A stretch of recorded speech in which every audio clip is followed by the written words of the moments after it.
Welcome to புகழாக்கம் channel. இந்த வீடியோல நம்ம என்ன பார்க்க போறோம் அப்படின்னா, 6ஆம் வகுப்புல ஃபர்ஸ்ட் டேம் புக்ல இருந்து பார்ப்போம். இந்த ஃபர்ஸ்ட் டேம் புக்ல என்னென்னலாம் முக்கியமானது அதை தான் நம்ம பார்க்கணும். இப்போ பாரதிதாசன் செயல் பகுதியில இருந்து 5 இதுவும், அதுக்கப்புறம் அந்த பாடத்தில் இடம்பெற்ற அந்த சொல் கொடுத்த அந்த சொல்லு வந்து எந்த நூல்கள்ல இருந்து வந்தது, அடுத்த ஓரெழுத்து ஒரு மொழி என்ன சொல் அதுல இருக்கு, மேற்கோள்கள் யார் யார் எந்த கூற்று சொல்லியிருக்காங்க, அப்புறம் எந்த நூல்கள் எந்த ஆசிரியர் எழுதியது, அதில் இருக்கின்ற எதிர்ச்சொல் பிரித்தெழுது, தமிழ் சொல்லுக்கு நேரான ஆங்கில சொல், இதை தான் நம்ம வந்து இந்த வீடியோல நம்ம பார்க்க போறோம். பாரதிதாசன் அப்படின்றவர் இயற்பெயர் அப்படின்னு என்னன்னு பார்த்தோம்னா சுப்புரத்தினம். பாரதிதாசன் இயற்பெயர் சுப்புரத்தினம். இவர் வந்து பிறந்தது வந்து 1891, இறந்தது வந்து 1964. இரண்டுமே சேம் மாதம் தான், 4ஆம் மாசம் 4வது ஏப்ரல் மாசம். 29ஆம் தேதி இருந்தாரு, 21ஆம் தேதி மறைந்தார். இவர் இயற்றிய நூல்கள் அப்படின்னு என்னன்னு பார்த்தோம் அப்படின்னா, பெண்கல்வி, கைம்பெண், மறுமணம், பொது உடைமை, பகுத்தறிவு, இந்த 5 நூல்கள். பெண்கல்வி, கைம்பெண், மறுமணம், பொது உடைமை, பகுத்தறிவு. இவருடைய கவிதைகள் அப்படின்றது பார்த்தோன்னா, பாண்டியன் பரிசு, அழகின் சிரிப்பு, குடும்ப விளக்கு, இருண்ட வீடு. பாண்டியன் பரிசு, அழகின் சிரிப்பு, குடும்ப விளக்கு, இருண்ட வீடு.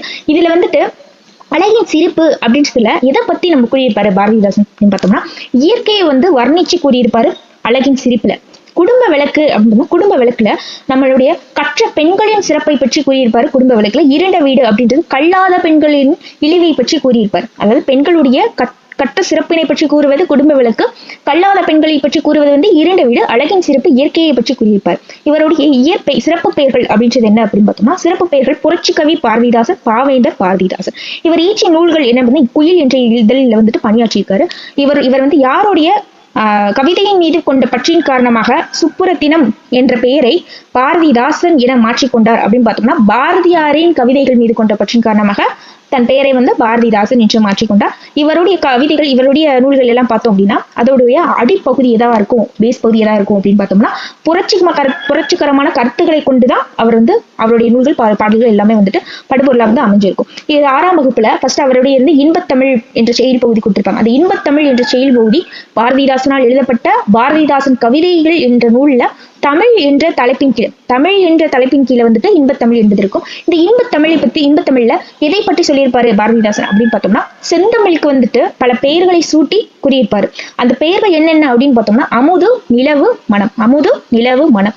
இதுல மற்றும் உயிருக்கு நம்மளுடைய செந்தமிழ் அப்படின்றது நேராகவும், வாழ்வுக்கு நிர்மித்த ஊராகவும், உழவருக்கு வேலாகவும், புலவருக்கு என்னது வேலாகவும், அசதிக்கு நம்மளுடைய சோர்வுக்கு என்னது தேனாகவும், நம்மளுடைய தமிழை வந்து தேனாகவும், கவிதைக்கு வாளாகவும், சமூகத்தின் விளைவுக்கு நீராகவும், இளமைக்கு பாலாகவும், உயர்வுக்கு வானாகவும், அறிவுக்கு தோளாகவும் வந்துட்டு நம்மளுடைய தமிழை வந்து சிறப்பா வந்து நம்மளுடைய பாரதிதாசன் இன்பத்தமிழ்ல சொல்லியிருப்பார். அதுல இடம்பெற்றுள்ள சொல்லும் பொருளும் என்னது அப்படின்னு பார்த்தோம்னா, நிருமித்தனா உருவாக்கிய அப்படின்னு அர்த்தம். சமூகம் அப்படின்னா மக்கள் குழு, விளைவுனா வளர்ச்சி, அசதினா சோர்வு. அந்த சோர்வுக்கு நம்மளுடைய தமிழ் எப்படி இருக்கும், தேனாக இருக்கும் அப்படின்னு பாரதிதாசன் சொல்லியிருப்பாரு.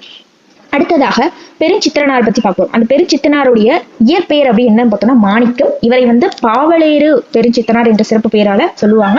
இவருடைய நூல்கள் என்னன்னு பார்த்தோம்னா, கனிச்சாறு, கொய்யாக்கனி, பாவியக்கொத்து, நூறாசிரியம். இவர் எந்தெந்த இதழ்களில் பணியாற்றியிருக்காரு அப்படின்னு பார்த்தோம்னா, தேன்மொழி, தமிழ் சிட்டு, தமிழ் நிலம். இவர் வந்து தனித்தமிழையும் தமிழ் உணர்வையும் பரப்பிய பாவலர் யார் அப்படின்னு பார்த்தோம்னா, பெருஞ்சித்திரனார். தமிழையும் தமிழ் உணர்வையும் பரப்பியவர். இவர் வந்து தமிழ் கும்மி என்ற செயல் வந்து 6ஆம் வகுப்புல இடம்பெற்றிருக்கும். அந்த தமிழ் கும்மி என்ற செயல் வந்து எதுல இருந்து எடுத்தது அப்படின்னு பார்த்தோம்னா, கனிச்சாறு என்ற நூலில் இருந்து எடுக்கப்பட்டது. இந்த கனிச்சாறு என்ற நூல் வந்து 8 தொகுதிகள். கனிச்சாறு என்பது எத்தனை, 8 தொகுதிகள் கொண்டது. இந்த கனிச்சாறு என்ற நூல் வந்துட்டு எல்லாமே எப்படி இருக்கும், தமிழ் உணர்வு நிறைந்த பாடல்களாக கொண்டிருப்பதுதான் வந்தது கனிச்சாறு. இந்த கனிச்சாறு 8 பகுதிகள் கொண்டது. இதுல இருந்து தமிழ் கும்மி என்ற கவிதை வந்து நம்மளுக்கு வந்து செயல் பகுதியா கொடுத்திருப்பாங்க. பாவலேறு பெருஞ்சித்திரனார் எழுதியது. இது வந்து இல்ல தமிழ் கும்மி அப்படின்றதுல எதை பத்தி சொல்லியிருப்பாரு அப்படின்னு பார்த்தோம்னா, நம்மளுடைய தமிழின் பெருமையை பற்றி கூறியிருப்பாரு. நம்மளுடைய தமிழின் பெருமையை பற்றி கூறுவதுதான் வந்து தமிழ் கும்மி. இது வந்து நம்மளோட தமிழ் பெருமை எதெல்லாம் பத்தி சொல்லியிருப்பாரு அப்படின்னு பார்த்தோம்னா, இதுல வந்துட்டு கும்மியடி 8 திசைக்கும் கேட்கிற அளவுக்கு கும்மியடி. அந்த 8 திசையில நம்மளுடைய தமிழ் பெருமை எப்படி கேட்கணும்னு சொல்லியிருக்காரு அப்படின்னு பார்த்தோம்னா, பல நூறு ஆண்டுகள் நம்மளுடைய தமிழ் அப்படின்றது பல நூறு ஆண்டுகள் கொண்டதாகவும், அந்த நூல் என்பது அறிவு ஊற்று கொண்ட நூல்களாகவும், இந்த நிறைய இயற்கை சீற்றங்கள்ல அழியாத நூலாகவும், பொய்யை அகற்றும் நூலாகவும், உண்மையை ஊட்டும் நூலாகவும், அறத்தை தரும் நூலாகவும், உயர்ந்த அறத்தை தரும் நூலாகவும், நம்ம எப்படி வாழணும் அப்படின்ற வழிகளையும் காட்டும் நூலாகவும் நம்மளுடைய தமிழ் மொழி இருக்குது அப்படின்னு சொல்லி நம்மளுடைய தமிழ் கும்மி பாட்டுல இடம்பெற்றிருக்கு. திரு பாவலேறு பெருஞ்சித்திரனார் வந்து அழகா வந்து நம்மளுடைய தமிழ் பெருமையை எப்படி வந்து சொல்லணும் அப்படின்றத அழகா சொல்லியிருப்பாரு. இதுல பார்த்தோன்னா சொல்லும் பொருளும் அப்படின்னு நம்ம பார்த்தோம் அப்படின்னா ஆழிப்பெருக்கு. ஆழிப்பெருக்குனா கடல்கோள், அதாவது கடல்கோள் சீற்றங்கள் எந்த இது வந்தாலும் நம்மளுடைய தமிழ் மொழி நிலைத்தென்னு இருக்குது அப்படின்னு. ஆழிப்பெருக்கு அப்படின்னா கடல்கோள். மேதினி அப்படின்னா உலகம், உலகத்துல வந்து சிறந்து வாழ்வதற்கான வழிகளை வந்து கூறுவது நம்மளுடைய தமிழ் மொழி அப்படின்னு. நெக்ஸ்ட் ஊழி. ஊழினா நீண்டதொரு காலப்பகுதி, நீண்டதொரு பல வருடங்களாக நம்மளுடைய தமிழ் மொழி இன்னும் நிலைத்து நிற்கின்றது அப்படின்னு. உள்ளப்பூட்டு. உள்ளப்பூட்டுனா உள்ளத்தின் அறியாமை, உள்ளத்தின் அறியாமை. இளங்கோவடிகள். நெக்ஸ்ட் வந்து இளங்கோவடிகள். இளங்கோவடிகள் அப்படின்றவர் இயற்றியது என்னது அப்படின்னு பார்த்தோம்னா சிலப்பதிகாரம் என்பதை இளங்கோவடிகள் இயற்றியிருப்பாரு. இந்த இளங்கோவடிகள் அப்படின்றவர் சேர நாட்டை, சேர மன்னர் மரபை சார்ந்தவர், சேர மன்னர் மரபை சார்ந்தவர் இளங்கோவடிகள். இவர் வந்து கிபி 2ஆம் நூற்றாண்டை சேர்ந்தவர். இவர் வந்து சிலப்பதிகாரம் எழுதியிருப்பார். இந்த சிலப்பதிகாரத்திற்கான சிறப்பு பெயர்கள் அப்படி என்னன்னு பார்த்தோம்னா முத்தமிழ் காப்பியம், குடிமக்கள் காப்பியம். குடிமக்கள் காப்பியம், முத்தமிழ் காப்பியம் என்பது சிலப்பதிகாரத்தின் சிறப்பு பெயர்கள். இவர் இளங்கோவடிகள் வந்து சிலப்பதிகாரத்துல இது திங்கள் ஞாயிறு மலை இயற்கையை வச்சு வாழ்த்தி கூறியிருப்பார். இது வந்து நம்மளுடைய 6ஆம் வகுப்புல இடம்பெற்றுள்ள செயல். திங்கள் ஞாயிறு மலை வந்து இயற்கையோட வச்சு சொல்லியிருப்பாரு. இந்த திங்கள் ஞாயிறு மலையை வந்து எப்படி சொல்லியிருப்பாரு அப்படின்னா சோழ மன்னரை வச்சு சொல்லியிருப்பாரு. இந்த சோழ மன்னருடைய சிறப்பாக வந்து இந்த பாட்டுல எந்த இதெல்லாம் இடம்பெற்றிருக்கும் அப்படின்னு பார்த்தோம்னா நம்மளுடைய சோழ மன்னர் அப்படின்றவர் அத்திமலர் மாலையை வந்து அணிபவன் சோழ மன்னனாகவும், அவருடைய குடை வந்து எப்படி இருக்கும், வெண்கொற்ற குடை எப்படி இருக்கும், குளிர்ச்சி பொருந்தி இருக்கும் அப்படின்னும், நம்மளுடைய சோழ மன்னன் ஆண்ட நாடு வந்து காவிரி ஆறு பாய்ந்து வளம் செய்யும் நாடு அப்படின்னு சோழ நாட்டின் மன்னர் பத்தி அதுல வந்து சிறப்பா சொல்லியிருப்பாரு. இது திங்கள் ஞாயிறு மலை அப்படின்றது பாத்தீங்களா, இந்த திங்கள் ஞாயிறு மலை எப்படி அந்த சோழ மன்னரை இது பத்தி இது பண்ணியிருப்பாரு அப்படின்னு கம்பேர் பண்ணியிருப்பாரு அப்படின்னு பாத்தீங்கன்னா, இப்ப ஞாயிறு அப்படின்னா கதிரவன் அப்படின்னா நம்ம சூரியனை வந்து எப்படி சொல்லியிருப்பாருன்னா நம்மளுடைய சோழ நாட்டு மன்னனின் ஆணை சக்கரம் போன்றது அப்படின்னும், திங்கள் நிலவு அப்படின்றது அவருடைய கொடையை, வெண்கொற்ற கொடையை போன்றதாகவும், நம்மளுடைய மலை அப்படின்றது கடல் சூழ்ந்த நிலப்பரப்பில் நம்மளுடைய மக்களை காப்பவன் எப்படி அந்த மலையை பற்றி வந்து சிறப்பா வந்து சொல்லியிருப்பாரு இளங்கோவடிகள். இதுல இடம்பெற்றுள்ள சொல்லும் பொருளும் அப்படி என்ன பார்த்தோம்னா திங்கள் அப்படின்னா நிலவு அப்படின்னு அர்த்தம். திங்கள் அப்படின்னா நிலவு. அலர் அப்படின்னா மலர்தல். அலர் அப்படின்னா மலர்தல், பூ மலர்ந்திருக்கும். அலர் அப்படின்னா மலர்தல். பொற்கோட்டு அப்படின்னா பொன்மயமான சிகரத்தில். பொற்கோட்டு அப்படின்னா பொன்மயமான சிகரத்தில். நமநீர் அப்படின்னா அச்சம் தரும் கடலில். நமநீர் அச்சம் தரும் கடலில். கொங்கு அப்படின்னா மகரந்தம். திகிரி ஆணை சக்கரம். திகிரி ஆணை சக்கரம். இந்த ஆணை சக்கரத்தை ஞாயிறோட கம்பேர் பண்ணி சொல்லியிருப்பாரு. மேருனா இமயமலை. மேரு இமயமலை. அழி அப்படின்னா கருணை. அழி கருணை. நெக்ஸ்ட் பாரதியார் பத்தி பார்க்கணும். பாரதியார் அப்படின்னா அவருடைய இயற்பெயர் அப்படி என்னன்னு பார்த்தோம்னா சுப்பிரமணியன். பாரதியாருடைய இயற்பெயர் சுப்பிரமணியன். பாரதிதாசன் இயற்பெயர் சுப்ரத்தினம். இவருடைய காலம் அப்படின்னு பார்த்தீங்கன்னா 1882 பிறந்திருக்காரு. 1921 மறைஞ்சிருக்காரு. அது சேம் டேட் தான், 11 என்ற தேதியில தான் பிறந்திருக்காரு, 11 என்ற தேதியில மறைஞ்சிருக்காரு. 12வது மாசம், இதுல வந்து 9வது மாசம். இவர் வந்து 20ஆம் நூற்றாண்டை சேர்ந்தவர் நம்மளுடைய பாரதியார். நம்மளுடைய பாரதியாருக்கு பாரதி என்ற பட்டம் கொடுத்தவர் யாரு அப்படின்னு பார்த்தோம்னா எட்டையாம் மன்னர் வந்து பாரதியார் பட்டம் என்ற சிறப்பு பெயரை வந்து பாரதியாருக்கு கொடுத்திருக்காரு. அதுக்கப்புறம் சிறப்பு பெயர்கள், பாரதியாருடைய சிறப்பு பெயர்கள் என்ன அப்படின்னு பார்த்தோம்னா நம்ம பாட்டுக்கொரு புலவன் பாரதி அப்படின்றது பாரதியாரின் சிறப்பு பெயர். பாட்டுக்கொரு புலவன் பாரதியார் அப்படின்னா பாரதியார். சில பாட்டுக்கு ஒரு புலவன் அப்படின்னு சொல்லி கொடுத்துருப்பாங்க, அதுல பாரதியார் அப்படின்னு நம்ம செலக்ட் பண்ணிக்கோம். பாரதியார் இயற்றிய நூல்கள் அப்படி என்னன்னு பார்த்தோம்னா பாஞ்சாலி சபதம், கண்ணன் பாட்டு, குயில் பாட்டு, புதிய ஆத்திச்சூடி. என்னது பாஞ்சாலி சபதம், கண்ணன் பாட்டு, குயில் பாட்டு, புதிய ஆத்திச்சூடி. நம்மளுடைய தமிழ்நாட்டில் வந்து புகழ்பெற்ற கவிஞர் யார் அப்படின்னு சொல்லி கேட்டு பாரதியார் ஆப்ஷன் கொடுத்திருந்தாங்கன்னா பாரதியார் நம்ம கிளிக் பண்ணிடலாம். தமிழ்நாட்டின் புகழ்பெற்ற கவிஞர் நம்மளுடைய பாரதியார். நம்மளுடைய பாரதியார் வந்து விடுதலை போராட்ட வீரரும் ஆவார். இவர் வந்து கனவு காண்பதில் அவருக்கு நிகர் அவர் தான், பாரதியார் தான். இவர் வந்து இளமையிலே வந்து கவிபாடும் திறனை கொண்டவர். நம்மளுடைய பாரதியார். நம்மளுடைய பாரதியாரினுடைய கவிதையின் வழியாக வந்துதான் விடுதலை உணர்வை வந்து பிறருக்கு ஊட்டியிருக்காரு. விடுதலை உணர்வை கவிதையின் மூலம் ஊட்டியவர் யார் அப்படின்னா நம்மளுடைய பாரதியார். அதுபோக நம்மளுடைய மண் உரிமைக்காகவும் பெண் உரிமைக்காகவும் பாடியவர். நம்மளுடைய மண் மற்றும் பெண் உரிமைக்காக பாடியவர் யார் அப்படின்னா நம்மளுடைய பாரதியார். பாரதியாருக்கு வந்து பல மொழிகள் வந்து தெரியும்.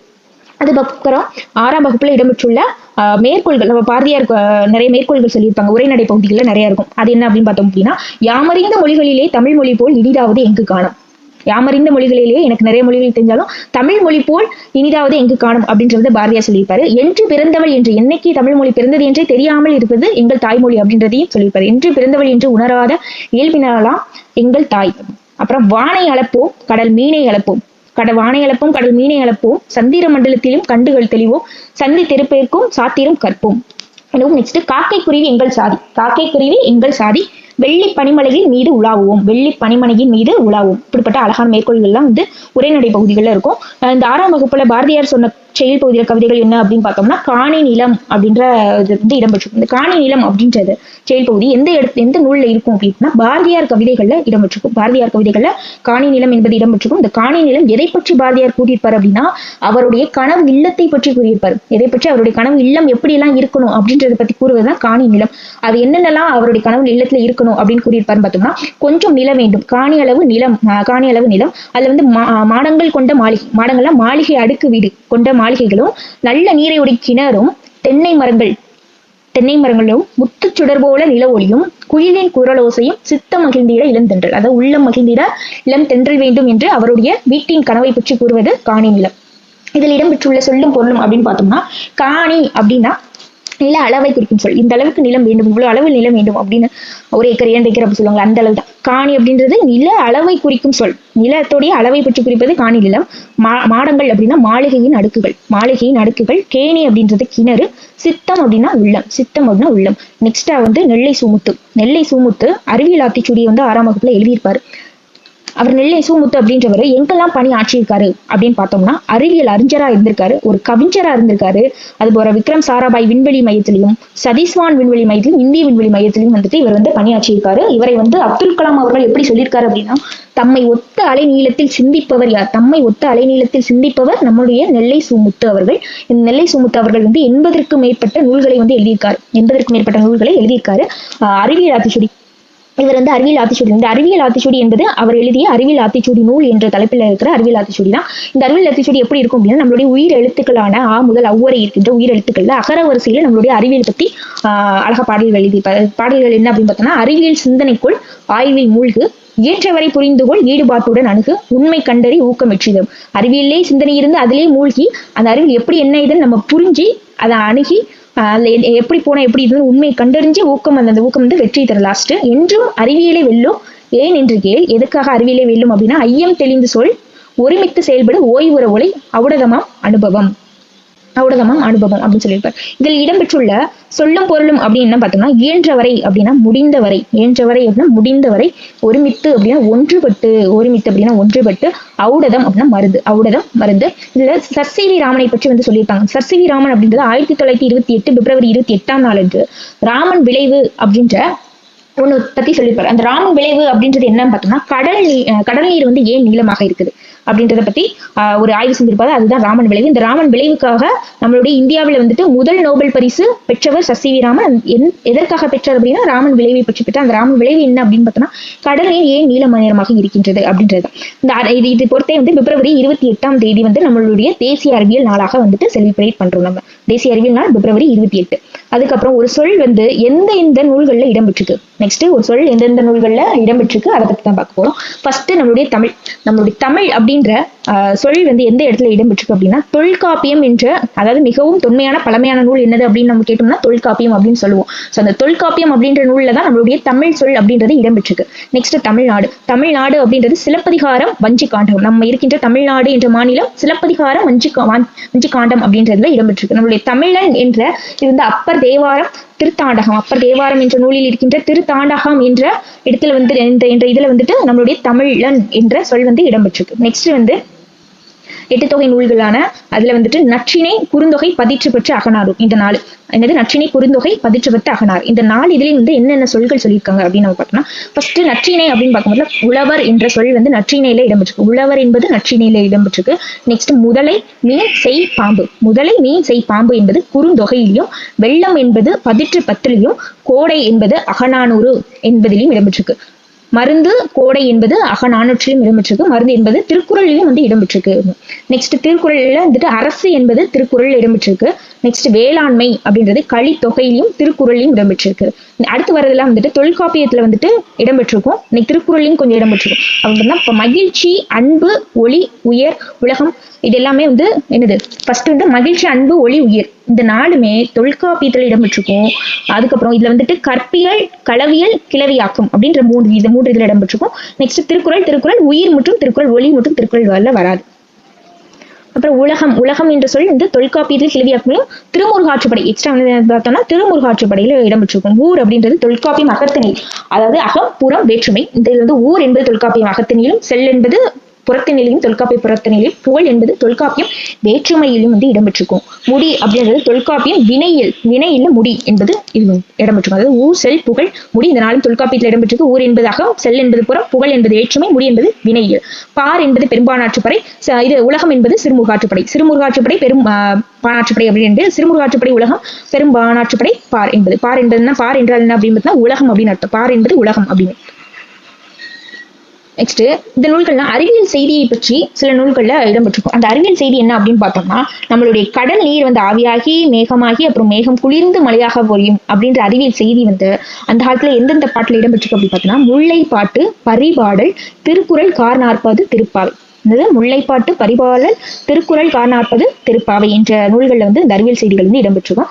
நெக்ஸ்ட் இலக்கண நூல்கள். இலக்கண நூல்கள் அப்படின்னு நம்ம எந்த நூல்களை வந்து சொல்லுவோம் அப்படின்னா, தொல்காப்பியம், நன்னூல் என்ற நூலை வந்து இலக்கண நூல்கள் என்று சொல்லுவோம். சங்க இலக்கியம் என்பது 8 தொகை 10 பாட்டு. அறநூல்கள் என்பது திருக்குறள், நாலடியார். காப்பியங்கள் அப்படின்னா சிலப்பதிகாரம், மணிமேகலை. இரட்டை காப்பியங்கள் என்ன? சிலப்பதிகாரம், மணிமேகலை. முத்தமிழ். தமிழை வந்து நம்ம எப்படி சொல்லிடுவோம்? இயல் தமிழ், இசைத்தமிழ், நாடகத்தமிழ். இயல் தமிழ், இசைத்தமிழ், நாடகத்தமிழ். முத்தேன் என்பது கொம்புத்தேன், மலைத்தேன், கொசுத்தேன். கொம்பு, மலை, கொசுத்தேன். முக்கணி என்பது மா, பலா, வாழை. தமிழ் இலக்கியங்கள்ல இனிமையை பத்தி எப்படி சொல்லியிருப்பாங்க அப்படின்னா, ஓசையாகவும், சொல் இனிமையாகவும், பொருள் இனிமையாகும் அப்படின்னு 3 விதமா இனிமையை பத்தி சொல்லியிருப்பாங்க. என்னது? ஓசை, சொல், பொருள், இனிமை. கவிதைகளை வந்து எப்படி சொல்லியிருப்பாங்க அப்படின்னு பார்த்தோம்னா, கவிதை, புது கவிதை, துளிப்பா. கவிதை, புது கவிதை, துளிப்பா என்றும், உரைநடையை வந்து கட்டுரை, புதினம், சிறுகதை என்றும். கட்டுரை, புதினம், சிறுகதை. நம்மளுடைய பூவின் 7 நிலைகளை பத்தி சொல்லியிருப்பாங்க. பூவின் 7 நிலைகள் என்ன அப்படின்னு இப்ப நம்ம கொஞ்சம் லைட்டா மொட்டு வந்து கொஞ்சம் அதுக்கப்புறம் பெருசா வந்து அதுக்கப்புறம் விரிஞ்சல அப்புறம் நல்லா விரிஞ்சதுக்கு அப்புறம் சுருங்கி வாடி அந்த போறதுக்கு 7 நிலைகள் வந்து சொல்லியிருப்பாங்க. அந்த 7 நிலைகள் என்ன அப்படின்னு பார்த்தோம்னா, அரும்பு ஃபர்ஸ்ட் லைட்டா அந்த மொட்டுக்கு வரதுக்கு அரும்பு, அதுக்கப்புறம் மொட்டு, அந்த பூவோட மொட்டு, முகை அது கொஞ்சம் நல்லா விரிஞ்சு, அதுக்கப்புறம் மலர் நல்லா விரிஞ்சு, அலர் அப்படின்னு நல்ல அலர் அப்படின்னு நல்ல மலர்கள் அப்படின்னு ஏற்கனவே நம்ம பார்த்து சொல்லும் பொருளும் ஒரு இதுல வந்து அலர் என்பது பார்த்தோம். அலர் என்பது என்னது? மலர்கள் அப்படின்னு பார்த்தோம். அதுக்கப்புறம் வி செம்பல். வி வந்து இதாகி செம்பல் வந்து உதிர்ந்து விழுவது. அரும்பு, மொட்டு, முகை, மலர், அலர், வி செம்பல். இந்த பாட்டில் இடம்பெற்றுள்ள ஓரெழுத்து ஒரு மொழி என்னன்னு பார்த்தோம்னா, மா என்ற ஓரெழுத்து ஒரு மொழி இருக்கு. இந்த மா என்ற ஓரெழுத்து ஒரு மொழிக்கு எவ்வளவு பொருள்கள் கொண்ட சொல்கள் இருக்கு அப்படின்னு பார்த்தோம்னா, பாருங்க, மரம், விலங்கு, பெரிய. மரம், விலங்கு, பெரிய. திருமகள். இந்த திருமகளோட அழகு, அறிவு, அளவு, அப்புறம் அழைத்தல், துகள், மேன்மை, வயல், வண்டு. மேன்மை, வயல், வண்டு. இத்தனை பொருள் வந்து மா என்ற ஒரு சொல்லுக்கு இருக்கு. நெக்ஸ்ட் மேற்கோள். அப்படின்னு பார்த்தீங்கன்னா, இப்போ உரைநடை பகுதிகளில் நிறைய மேற்கோள்கள் யார் என்னென்ன கூற்று சொல்லியிருக்காங்க, இல்ல ஒரு கூற்று வந்து இந்த நூல்கள்ல இருக்கு அப்படின்னு சொல்லி நம்மளுடைய உரைநடை பகுதிகள் இருக்கும். ஸோ அந்த கூற்றெல்லாம் என்னது, அது எந்த நூல்கள்ல இருக்கு, அது யார் சொல்லியிருக்காங்க அப்படின்றத பத்தி தான் பார்க்குறோம். ஃபர்ஸ்ட், மனிதன் இல்லாத உலகில் பறவைகள் வாழ முடியும், பறவைகள் இல்லாத உலகில் மனிதன் வாழ முடியாது. மனிதன் இல்லாத உலகில் பறவைகள் கூட வாழ்ந்துடலாம், பறவைகள் இல்லாத உலகில் மனிதர்கள் வாழ முடியாது என்பதை யார் சொல்லியிருக்காரு? சலீம் அலி அப்படின்றவர் சொல்லியிருக்காரு. சலீம் அலி என்பவர் சொல்லியிருக்காரு. நெக்ஸ்ட், சத்தியமூத்த புலவர். சத்தியமூத்த புலவர் அப்படின்றது எதை பத்தி சொல்லியிருக்காருன்னா, நாராய் செங்கல் நாராயண் வந்துச்சுனாலே சத்தியமூத்த புலவர் அப்படின்னு போட்டலாம். நெக்ஸ்ட், தென் திசை குமரி ஆடி வடதிசைக்கு ஏகுவீர் ஆயின். தென் திசை குமரி ஆடி வடதிசைக்கு ஏகுவீர் ஆயின் அப்படின்னு சத்தியமூத்த புலவர் சொல்லியிருக்காரு. நெக்ஸ்ட் வருது, நம்ம எந்தெந்த நூல்கள்ல எந்தெந்த கூற்று வந்து இடம்பெற்றிருக்கு அப்படின்றது பார்க்கிறோம். அது என்ன பார்த்தோம்னா, இப்ப கலந்த மயக்கம் உலகம் ஆதலின் என்பது தொல்காப்பியம் என்ற நூலில் இடம்பெற்றிருக்கு. கடல் நீர் முகந்த மஞ்சூள் எழிலி அப்படின்றது கார் 40 என்பதில் கடல் நீர் முகந்த மஞ்சூள் எழிலி அப்படின்னு எழிலி. நெக்ஸ்ட், பதிற்றுப்பற்றுல நெடுவெள்ளூசி நெடுவாசி பறந்தவடு என்பதும், நற்றிணையில கேட்சுரா எரிந்தன சுருங்கிய நரம்பின் முடிமுதிர் பரதவர். கேட்சுரா எரிந்தன சுருங்கிய நரம்பின் முடிமுதிர் பரதவர் அப்படின்னு. திருவள்ளுவ மாலை. நெக்ஸ்ட், திருவள்ளுவ மாலையில வந்து திணையளவு போதா சிறுபுல் நீர் நீண்ட பனையளவு காட்டும். திணையளவு போதா சிறுபுல் நீர் நீண்ட பனையளவு காட்டும் என்பதையும், அப்புறம் திருவள்ளுவ மாலை அப்படின்றவர் எழுதியவர் வந்து யாருன்னா நம்மளுடைய கபிலர் என்பவர் எழுதியிருக்காரு. இந்த கபிலர் என்பவர் வந்து அறிவியல் கலிலியோ அப்படின்றவரை பத்தி நம்மளுடைய திருவள்ளுவ மாலையில சொல்லியிருப்பாரு. அவர் என்ன சொல்லியிருக்காருன்னா, அறிவியல் அறிஞர் கலிலியோ வந்து என்ன சொல்லியிருக்காரு, தொலைவில் உள்ள பொருட்களை நம்ம உருவத்தை வந்து அறிவியல் தோன்ற செய்ய முடியும் அப்படின்ற கூற்று வந்து நம்மளுடைய அறிவியல் கலிலியோ சொல்லியிருப்பாரு. அந்த அறிவியல் கலிலியோ சொன்ன கூற்றை வந்து நம்மளுடைய கபிலர் என்பவர் திருவள்ளுவ மாலை என்ற நூல்கள்ல வந்து சொல்லியிருப்பாரு. நெக்ஸ்ட், நூல் ஆசிரியர். எந்த நூலில் எந்தெந்த ஆசிரியர் அப்படின்னு பார்ப்போம். ஃபர்ஸ்ட், விளக்குகள் பல தந்த ஒளி அப்படின்றதை எழுதியிருப்பது லீலியன் வாட்சன். சிட்டுக்குருவின் வீழ்ச்சி அப்படின்றது டாக்டர் சலீம். அழிக்கிழவனு கடலும் அப்படின்றது எர்னஸ்ட் ஹெமிங்கோ அப்படின்றவர் எழுதியிருப்பார். அது வந்து அழிக்கிழவனும் கடலும் அப்படின்றது எர்னஸ்ட் ஹெமிங்கோ அப்படின்னு எழுதியிருப்பாரு. இவர் வந்துட்டு 1954 இதுக்காக நோபல் பரிசு பெற்றிருக்காரு. 1954 நோபல் பரிசு பெற்றிருக்காரு எர்னஸ்ட் ஹெமிங்கோ. எந்த நூலுக்காக? அழிக்கிழவனும் கடலும் என்ற நூலுக்காக. புதிய ஆத்திச்சூடி அப்படின்றது பாரதியார். புதிய ஆத்திச்சூடி என்பது பாரதியார். அறிவியல் ஆத்திச்சூடி என்பது நெல்லை சுமுத்து. ஆத்திச்சூடி என்பது ஔவையார். நெக்ஸ்ட் எதிர்ச்சொல் பார்க்க போறோம். 6ஆம் வகுப்புல இடம்பெற்றுள்ள எதிர்ச்சொல் அப்படின்னா அணுகு அப்படின்னா விலகு, ஐயம், தெளிவு, ஊக்கம், சோர்வு, உண்மை, பொய்மை, நீக்குதல், சேர்த்தல், எளிது, அரிது. அடுத்து பிரித்தெழுதுகள் பார்க்க போறோம். பிரித்தெழுதுக அப்படின்னு பார்த்தோம்னா இப்ப நம்ம வந்து பிரித்தெழுதுக அப்படின்னு வரும்போது ஒரு சொல் கொடுத்துட்டாங்க அப்படின்னா அந்த சொல்லை வந்து பிரிக்கும் பொழுது பொருள் தரும். அப்படி எழுதினாதான் நம்மளுடைய பிரித்தெழுதுகள் வந்து நம்மளுக்கு கரெக்டா இருக்கும். இப்ப பாத்தீங்கன்னா கண்டறி அப்படின்றது, கண்டு அப்படின்றதுக்கும் பொருள் உண்டு, அரி என்பதற்கும் பொருள் உண்டு. இந்த மாதிரிதான் நம்மளுக்கு வந்து பிரித்தெழுதுக்கு பிரித்தெழுதணும். கண்டறினா கண்டு அரி, ஓய்வுற அப்படின்னா ஓய்வு பிளஸ் அற, ஏன் என்ற ஏன் பிளஸ் என்று, ஔடதம் ஔடதம் பிளஸ் ஆம், ஆழக்கடல் அப்படின்னா ஆழம் பிளஸ் கடல், விண் ஒளி அப்படின்னா விண் பிளஸ் ஒளி, இல்லாது இயங்கும் இல்லாது பிளஸ் இயங்கும், நீலவான் நீளம் பிளஸ் வான், நின்றிருந்த நின்று பிளஸ் இருந்த, அவ்வுருவம் ஆ பிளஸ் உருவம், மருத்துவத்துறை மருத்துவம் பிளஸ் துறை, செயல் இலக்க செயல் பிளஸ் இலக்க, நிலவொன்று நிலவு பிளஸ் என்று. அடுத்து தமிழங்கள் தமிழ் பிளஸ் எங்கள், செம்பெயர் செம்மை பிளஸ் பயிர், அமுதென்று அமுது பிளஸ் என்று, செந்தமிழ் செம்மை பிளஸ் தமிழ், பொய் அகற்றும் பொய் பிளஸ் அகற்றும், பாடி இருக்கும் பாட்டு பிளஸ் இருக்கும், எட்டு திசை எட்டு பிளஸ் திசை, இடப்புறம் இடம் பிளஸ் புறம், சீரிழமை சீர்மை பிளஸ் இளமை, சீரிழமை சீர்மை பிளஸ் இளமை, சிலப்பதிகாரம் சிலம்பு பிளஸ் அதிகாரம், கணினி தமிழ் கணினி பிளஸ் தமிழ், வெண்கொடை வெண்மை பிளஸ் கொடை, பொற்கோட்டு பொன் பிளஸ் கோட்டு, கொங்கலர் கொங்கு பிளஸ் அலர், அவனளி போல் அவன் பிளஸ் அழிபோல். எப்படி இருக்கு பாருங்க, அவனளி போல் அப்படின்றது அவன் பிளஸ் அழிபோல், நன்மடங்கள் நன்மை பிளஸ் மடங்கள், நிலத்தின் இடையே நிலம் பிளஸ் இடையே, முத்துச்சுடர் முத்து பிளஸ் சுடர், தட்ப வெப்பம் தட்பம் பிளஸ் வெப்பம், வேதி உரங்கள் வேதி பிளஸ் உரங்கள், தரை இறங்கும் தரை பிளஸ் இறங்கும், வழித்தடம் வழி பிளஸ் தடம், நில ஒளி நில பிளஸ் நிலா பிளஸ் ஒளி. நெக்ஸ்ட் தமிழ் சொல்லுக்கு நேரான ஆங்கில சொல் வந்து பார்க்க போறோம். என்ன பார்த்தோம்னா ஃபர்ஸ்ட் வலஞ்சுழி. வலஞ்சுழி அப்படின்றது கிளாக் வைஸ், வலஞ்சுழி என்பது கிளாக் வைஸ், இடஞ்சுழி என்பது ஆன்டி கிளாக் வைஸ், இணையம் என்பது இன்டர்நெட், குரல் தேடல் வாய்ஸ் சர்ச், தேடுபொறி சர்ச் இன்ஜின், தொடுதிரை டச் ஸ்கிரீன், முகநூல் ஃபேஸ்புக், செயலி என்பது ஆப், புலனம் என்பது வாட்ஸ்அப். புலனம் என்பது வாட்ஸ்அப். இந்த புலனமும் கண்டமும் வந்துட்டு ஆல்ரெடி டிஎன்சி குரூப் 4ல கேட்டிருப்பாங்க. புலனம் வாட்ஸ்அப், மின்னஞ்சல் இமெயில், கண்டம் வந்து கான்டினென்ட், நிலை கிளைமேட் வானிலை வெதர், வலசை என்பது மைக்ரேஷன். வலசை என்பது மைக்ரேஷன். வலசை என்பது என்னன்னு பார்த்தோம்னா நம்மளுடைய பறவைகள் வந்துட்டு நிறைய இடத்துக்கு வந்து ஒரு இடத்துல இருந்து வேறு இடத்துக்கு வந்து பறந்து சென்று அங்க இருக்குது, அங்க கொஞ்ச நாள் இருக்கும். ஸோ அதை வந்து நம்ம வந்து வலசை அப்படின்னு சொல்லுவோம். இதுக்கு வந்து மைக்ரேஷன் அப்படின்றது பொருள். புகலிடம் அப்படின்னா சாங்சுவரி, புவி ஈர்ப்பு புலம் அப்படின்னா கிராவிடேஷனல் ஃபீல்ட், செயற்கை நுண்ணறிவு ஆர்டிஃபிஷியல் இன்டெலிஜென்ஸ், மித்திரன் கணினி சூப்பர் கம்ப்யூட்டர், செயற்கைக்கோள் சேட்டலைட், நுண்ணறிவு இன்டெலிஜென்ஸ். இதெல்லாமே 6ஆம் வகுப்புல இடம்பெற்றுள்ள ஆங்கிலத்திலிருந்து தமிழ் சொல். அதுக்கப்புறம் பார்த்தீங்கன்னா சில உரைநடை பகுதியில இருந்து சில கேட்கக்கூடிய முக்கியமான இதை நம்ம வந்து இது பண்ணியிருப்போம். பார்த்தீங்கன்னா எந்த நூலை கொண்டு தமிழ் மிகவும் தொன்மை மொழி என்று புரியுது. தமிழ் வந்து தொன்மையான மொழி அப்படின்றது எந்த நூலை கொண்டு நம்ம முடிவு பண்ணியிருக்கோம் அப்படின்னா தொல்காப்பியம் என்ற நூலை கொண்டுதான் நம்மளுடைய தமிழ் வந்து தொன்மையான மொழி அப்படின்னு சொல்லியிருக்கோம். நெக்ஸ்ட் ஒழுங்கு. ஒழுங்கு என்ற சொல்லுக்கு வந்துட்டு என்னது, சீர்மை என்ற பொருளும் இருக்கு. ஒழுங்கு என்பதற்கு சீர்மை என்ற பொருளும் இருக்கு. அதுக்கப்புறம் நம்மளுடைய தமிழ் வந்து 3 தான் சொல்லியிருப்பாங்க. இயல் இசை நாடகம். அந்த இயல் இசை நாடகம் வந்து ஒவ்வொன்றும் ஒவ்வொரு விதமா வந்து சொல்லியிருப்பாங்க. அந்த இயல் அப்படின்றது நம்மளுடைய எண்ணத்தை வந்து வெளிப்படுத்துவது வந்து இயல். அப்புறம் உள்ளத்தை வெளிப்படுத்துவது இசை, உணர்வை வெளிப்படுத்துவது நாடகத்தமிழ். ஆக்சுவலி இந்த டிஎன்சி குரூப் 4ல கேட்டிருந்தாங்க. என்ன கேட்டிருந்தாங்க, உணர்வை வெளிப்படுத்தும் இது என்னது அப்படின்னு சொல்லி கேட்டிருந்தாங்க. அதுக்கு வந்து நாடகத்தமிழ். இது வந்து முக்கியமானது, இது நல்லா படிச்சுக்கோங்க. எண்ணம் வந்து இயல், உள்ளம் வந்து இசை, உணர்வு வந்து நாடகம். நெக்ஸ்ட் கமுகு பாக்கு தாவர இலைகள். கமுகு பாக்கு என்ற இதுக்கான இலை பெயர் என்ன அப்படின்னு பார்த்தோம்னா கூந்தல். இலை பெயர் என்பது கூந்தல். இதுவும் ஆல்ரெடி டிஎன்பிசி எக்ஸாம்பிள் கேட்டிருந்தாங்க. கூந்தல். கணினி மொழிக்கு ஏற்ற நுட்பமான வடிவத்தை, கணினி மொழிக்கு ஏற்ற நுட்பமான வடிவத்தை கொண்ட நூல் என்னது, தொல்காப்பியம் நன்னூல். நம்மளுடைய தொல்காப்பியம் பழமை வாய்ந்த தொல்காப்பியம் நூல். அடுத்து நன்னூல். பிறந்த நாள் வாழ்த்து பாடலை பாடிய ஆசிரியர் யார் அப்படின்னு பார்த்தோம்னா அறிவுமதி. நெக்ஸ்ட் பறவைகள் இடம்பெயர்தல். நம்ம ஆல்ரெடி பார்த்தோம். வலசை என்பது ஆங்கிலத்தில், தமிழ் குர்த்தி ஆங்கிலத்தில் பார்த்தோம். வலசை என்பது மைக்ரேஷன் அப்படின்னு. பறவைகள் இடம்பெயர்தல் வந்து என்ன சொல்லுவாங்க, வலசை போதல் அப்படின்னு சொல்லுவாங்க. சிறகடிக்காமல் கடலையும் தாண்டி, சிறகை அடிக்காம கடலையும் தாண்டி பறக்கும் பறவை என்னது, கப்பல் பறவை. இந்த கப்பல் பறவைக்கு இன்னொரு பேர் என்ன அப்படின்னு பார்த்தோம்னா கடற்கொள்ளை பறவை. வாழ்நாள் முழுவதும் பறவைகளை பற்றி ஆராய்ச்சி செய்வதிலும் அவற்றை படம் பிடிப்பதிலும் ஈடுபட்டவர் யாரு, டாக்டர் சலீம் அலி. டாக்டர் சலீம் அலி இவரை வந்து இந்தியாவின் பறவை மனிதர் டாக்டர் சலீம். இந்த டாக்டர் சலீம் என்பவர் என்பது பறவையை பற்றி நம்முடைய வாழ்க்கை முழுவதும் ஆராய்ச்சி செய்வதிலே நம்மளுடைய அவருடைய வாழ்க்கையை வந்து இது பண்ணியிருக்காரு, அர்ப்பணிச்சிருக்காரு. இவர் வந்து ஆல்ரெடி நம்ம மேற்கோள்ல ஒண்ணு பார்த்தோம்.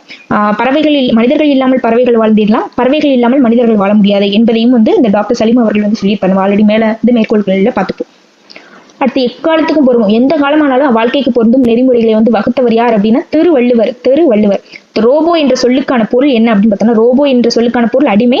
இந்த ரோபோ என்ற சொல்லை முதலில் வந்து பயன்படுத்தியவர் யார் அப்படின்னு பார்த்தோம்னா காரல் கபெக் என்பவர் ரோபோ என்ற சொல்லை பயன்படுத்தியிருப்பாரு. காரல் கபெக் என்பவர் யார் அப்படின்னு பார்த்தோம்னா செக்கு நாட்டை சேர்ந்த ஒரு நாடக ஆசிரியர் தான் காரல் கபெக். இவர் தான் வந்து ரோபோ என்ற சொல்லை வந்து முதலில் பயன்படுத்தியவர். அந்த ரோபோ என்ற சொல்லுக்கான பொருள் என்ன அப்படின்னு பார்த்தோம்னா அடிமை என்பது பொருள். அந்த ரோபோ என்பதை உருவாக்கி அந்த ரோபோக்கு குடிமை உரிமை வழங்கிய நாடு என்ன பார்த்தோம்னா சவுதி அரேபியா. அந்த ரோபோக்கான பெயர் என்ன அப்படின்னு பார்த்தோம்னா சோபியா. உலக சிட்டுக்குருவிகள் நாள் அப்படின்னா மார்ச் 20. பறவை பற்றிய படிப்பு அப்படின்னு பார்த்தீங்கன்னா ஆர்னித்தாலஜி. பறவை பற்றிய படிப்பு ஆர்னித்தாலஜி. உலக சிட்டுக்குருவிகள் நாள் February 20. நம்ம இது தேசிய அறிவியல் தினம் அப்படின்ற நம்ம இன்னும் 2 தினம் படிச்சிருப்போம். தேசிய அறிவியல் தினம் February 28. 6ஆம் வகுப்புல 2 தினங்கள் சொல்லியிருக்காங்க. என்னென்ன தினங்கள்? February 28 வந்து தேசிய அறிவியல் தின நாள்களாகும். நம்மளுடைய உலக சிட்டுக்குருவி தினம் அப்படின்றது March 20 பத்தி சொல்லி